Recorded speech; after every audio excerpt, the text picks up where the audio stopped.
जो हिंदू और मुसलमान की बात करती है। मैं पूछना चाहता हूँ कि अगर गैस का सिलेंडर अताउर रहमान को जिस रेट मिलता है, क्या प्रवीण सिंह ऐरन, नीरज मौर्य को उससे कम मिलेगा? क्या अगर मुसलमानों के बच्चों को नौकरियां नहीं मिल रही हैं, मुसलमान तो सब्र किए हुए बैठा है इस बात के लिए कि हमने भारतीय जनता पार्टी को वोट नहीं दिया था, इसलिए हमारे भाई हमारे बेटों को नौकरी ना मिले, कोई बात नहीं है। लेकिन हिंदू भाई अपने आप को ठगा हुआ महसूस कर रहे हैं कि भारतीय जनता पार्टी की सरकार बनाने के बाद हमें उम्मीद थी कि मोदी जी 2 करोड़ नौकरी देंगे, लेकिन पूरे इलाके में 2 नौकरियां भी नहीं मिल पाई। इसीलिए साथियों, बहुत से मुद्दे हैं। जहां तक आंवला के भारतीय जनता पार्टी के प्रत्याशी के बारे में अभी शिवचरण कश्यप जी ने बताया और आप सब लोग जानते हो, लेकिन क्योंकि वो वहीं के रहने वाले हैं। लेकिन मैं आपके बरेली लोकसभा का जो प्रत्याशी है वो आपके बरेली लोकसभा का नहीं है, वो हमारे बहेड़ी का है। मैं उसी को चुनाव हराकर अभी उसे वहां से भगाया बहेड़ी की जनता ने। बहेड़ी की जनता ने उन्हें क्यों भगाया? बरेली के लोगों, भोले भाले लोगों, बरेली के ईमानदार लोगों, बरेली के शरीफ लोगों, ये प्रत्याशी लुटेरा है और इसका भतीजा भी लुटेरा है। इसीलिए मुझे वहां की जनता ने, हिंदू मुसलमान सिख भाइयों ने 1.25 लाख वोट देकर मुझे चुनाव जिताया और इनको भगाने का काम करा है। भारतीय जनता पार्टी के बड़े नेताओं की अकल पर पत्थर पड़ गए हैं।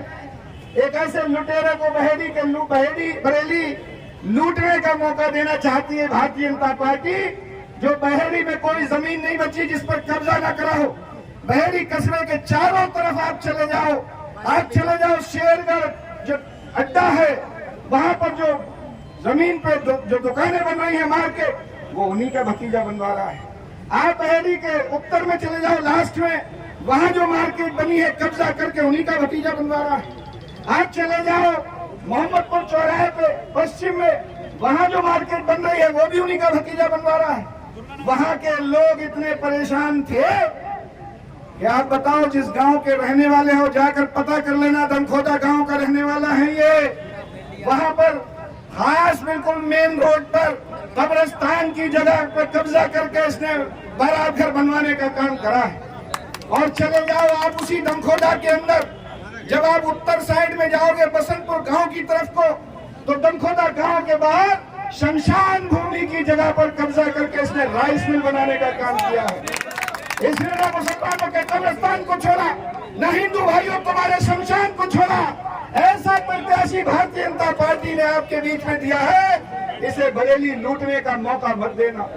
और खासतौर से भाइयों, व्यापारी भाइयों, आपसे कहना चाहता हूँ कि ये फोन करके अगर धोखे में भी इसे मौका मिल गया तो फोन करके तुमसे जबरदस्ती पैसे मंगाने का काम करेगा और तुम जाओगे। इसलिए आपसे गुजारिश करता हूँ, जिस तरह से बहेड़ी के लोगों ने इस लुटेरे भारतीय जनता पार्टी के कैंडिडेट को भगाने का काम करा है, बरेली के लोगों इसकी जमानत जब्त कराकर इस लुटेरे को यहाँ से भी भगाने का काम कर दो और माननीय प्रवीण सिंह ऐरन जी को यहाँ से सांसद बना दो। और पूरा भरोसा है, आप जाकर देख लो पश्चिम में। मैं कल रामपुर जो कमजोर समझते थे, आज की तारीख में रामपुर आपकी लोकसभा सीट जीत रही है। चुनाव पता कर लो, आप पहला राउंड पूरा का पूरा भारतीय जनता पार्टी का सफाया हो रहा है और इंडिया गठबंधन की सारी सीटें जीत रही है।